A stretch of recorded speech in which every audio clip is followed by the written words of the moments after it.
Now for God's words.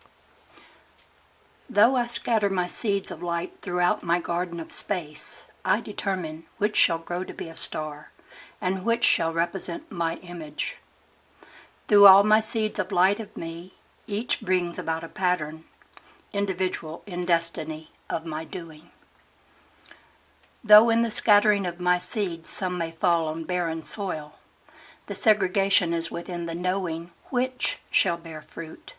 For in the essence of my wisdom I breathe not the breath of life that all my seeds shall grow at once.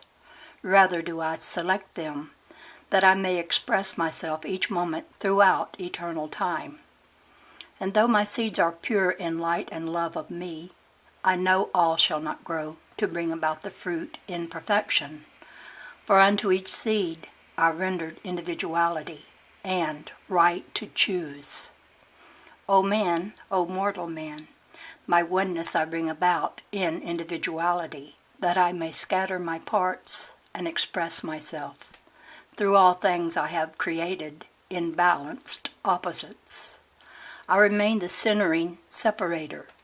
Though I have made my gender two, though my polarity is divided, I test my strength on my right and my left.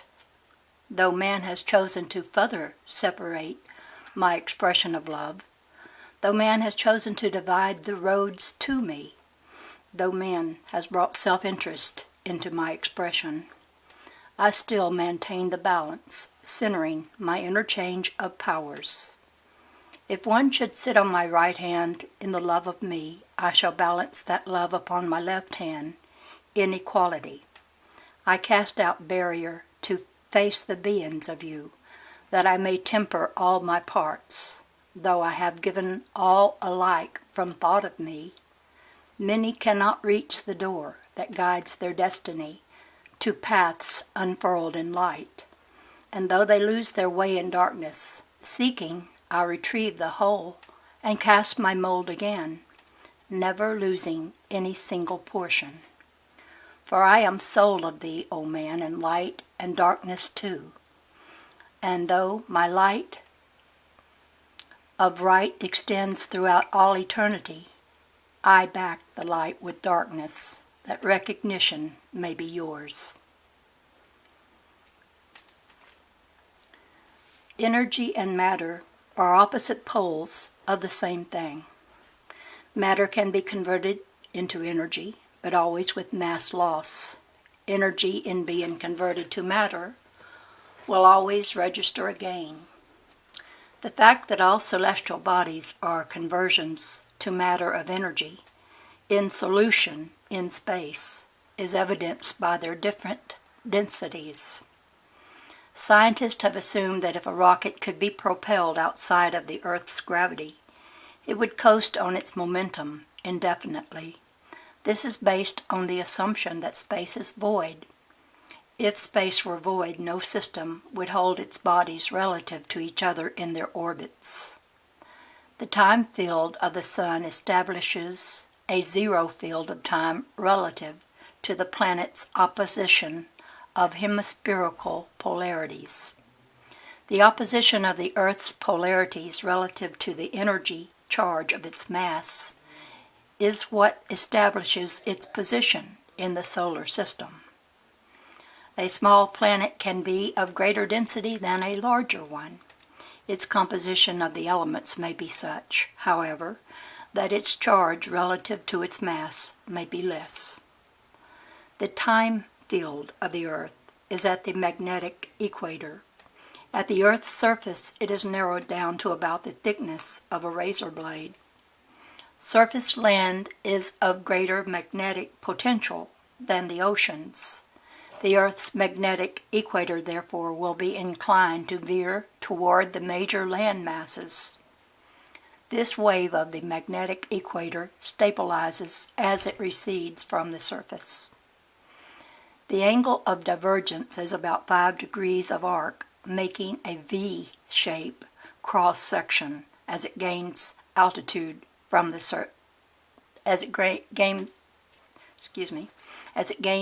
altitude from the surface. The area composing the V-shaped cross-section is the Earth's time field. If you could stay in this area a few thousand miles from the Earth's surface, time would cease to exist. Your body polarities would reach balance, and you would become pure mind and infinite in your scope of everything. It is the time field that separates polarities in their different speeds of apparent rotation. Relative to the Earth, the positive and negative lines of primary energy are working in opposition.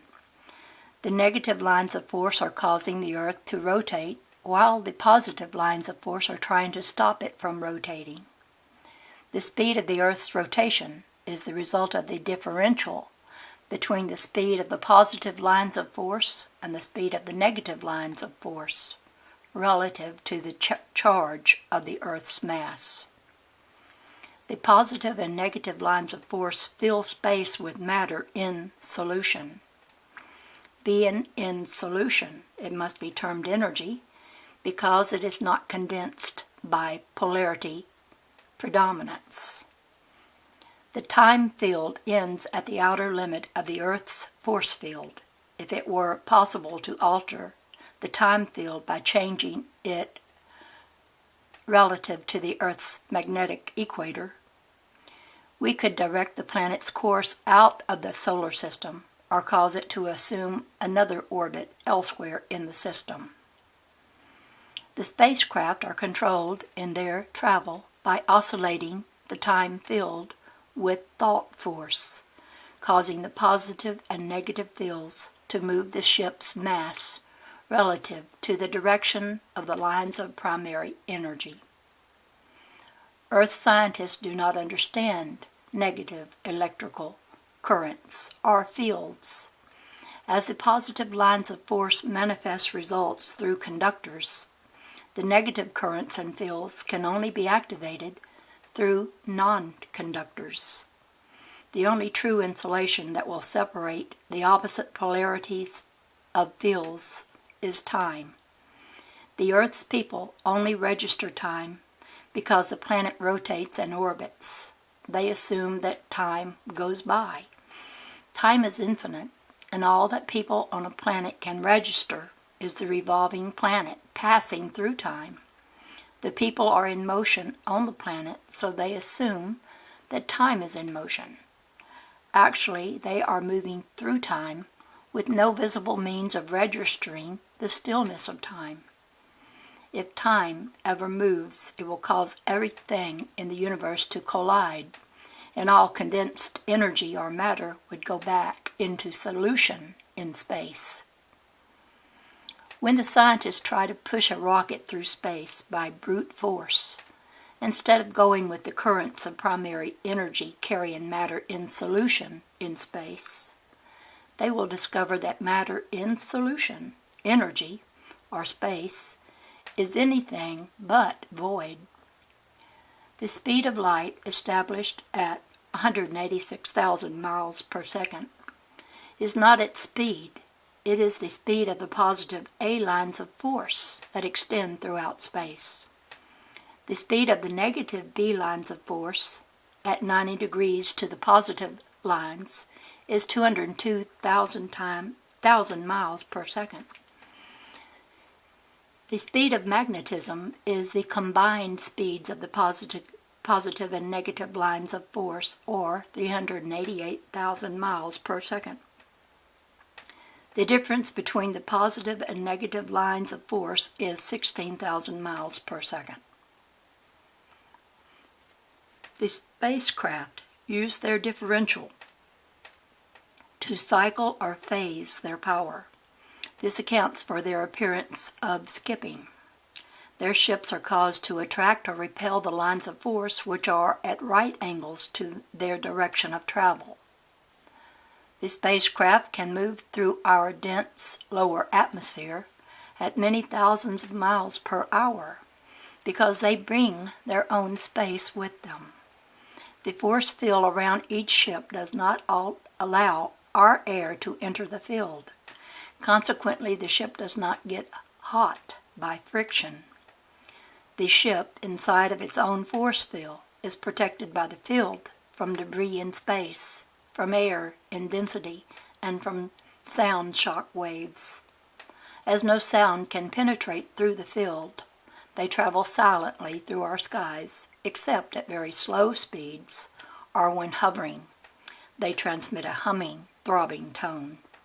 The field increases its resistance and strength when the speed of the ship increases. Space is infiltrated with debris. No principle of rocket-propelled missiles or ships is practicable outside of our Earth's force field, as rockets do not create a protective field around themselves.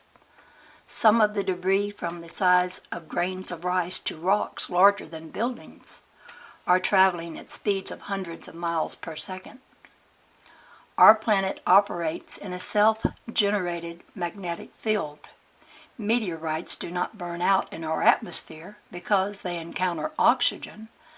They disintegrate in the Earth's protective field of force.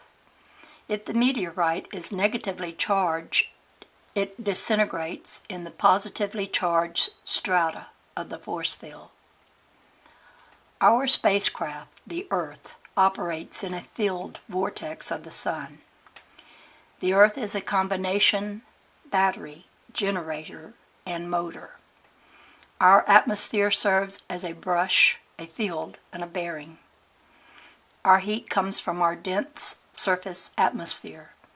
The only reason we feel more heat on the side toward the Sun is because the positive Sun causes a brush effect in our negative surface atmosphere. The crust commutator is warmed from resistance and friction, while both rotating the planet as a motor and generating the force field. Gravity is not attraction nor magnetism. Gravity is resistance pressure, brought about in all objects, bodies, or substances by the lines of force penetrating them toward the center of the Earth. The A-positive male projective lines of force are trying to reach discharge or impregnation of the negative female crust. The B-negative female receptive lines of force are trying to reach fecundation or productive powers from the positive male core. The two lines of force, A and B, are working together in opposition to supply power for the continuous functions on and in the sphere and atmosphere, while the Father centers the balanced control through the G lines of light. Since the negative lines of force move faster than the positive lines, a negative body will always rotate counterclockwise from one viewpoint, and a positively charged body will rotate clockwise from the same viewpoint. The measurable speed of positive or negative lines of light energy will vary with the orbit of any planet. Measurements of light energy of positive polarity will conform to the orbit diameter of any given planet. Measurements of negative polarity light energy will exceed the orbit diameter. Negative light energy cannot be accurately measured from the surface of a negatively charged planet such as the Earth.